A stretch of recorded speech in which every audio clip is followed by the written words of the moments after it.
Chronicle for October 13. The Russian armed forces continued shelling infrastructure and military facilities on the territory of Ukraine. The logistics terminal in Nalivikovka in the Kyiv region, where a warehouse of weapons and equipment supplied under Lend-Lease was supposedly located, was hit. Shelling of the territories of the Russian Federation.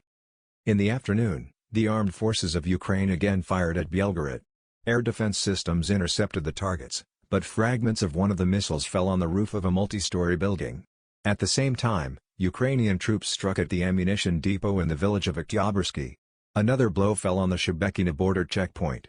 There were no casualties among civilians during the Ukrainian shelling.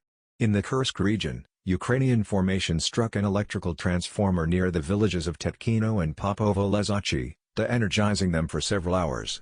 Guevo was also shelled, damaging several civilian structures. Starobelsk direction. In the Kupyansky sector of Ukraine, the military tried to storm the positions of the Russian army at the Kislovka-Pershotravneve line, but suffered losses and retreated. Units of the 92nd Amber tried to gain a foothold near Oktyabrsky, but also withdrew with losses.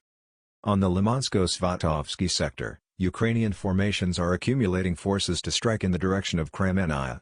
Terny has a large consolidated grouping of several battalions of the armed forces of Ukraine and territorial defense. Solidar direction. There are no significant changes in the front line. The armed forces of Ukraine are preparing for the Russian offensive on Bakhmut. Donetsk direction. Ukrainian formations once again shelled Donetsk, Yasenovitaya, Gorlovka, Makevka and other surrounding settlements. Zaporozhye direction. In the Zaporozhye region, the enemy is preparing for a large-scale counter-offensive along the entire front line. The parties are engaged in artillery duels on the line of contact. Southern Front. Nikolaev-Berislav direction. On the Posad-Pokrovsky section in Zara and Lyamirovka, personnel are being rotated. In Posad-Pokrovsky itself, the Ukrainian military placed ammunition depots. On the Andrevsky sector, units of the Ukrainian army tried to gain a foothold 3 kilometers north of Ishchenko, but came under fire from the artillery of the Russian armed forces and retreated to Davidov Brod. Aviation of Ukraine also struck in the area of Borzhensky and Bezvody-ny.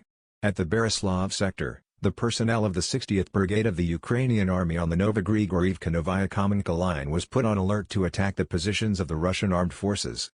During reconnaissance in battle near Sukhoi headquarters, Russian units captured several enemy servicemen.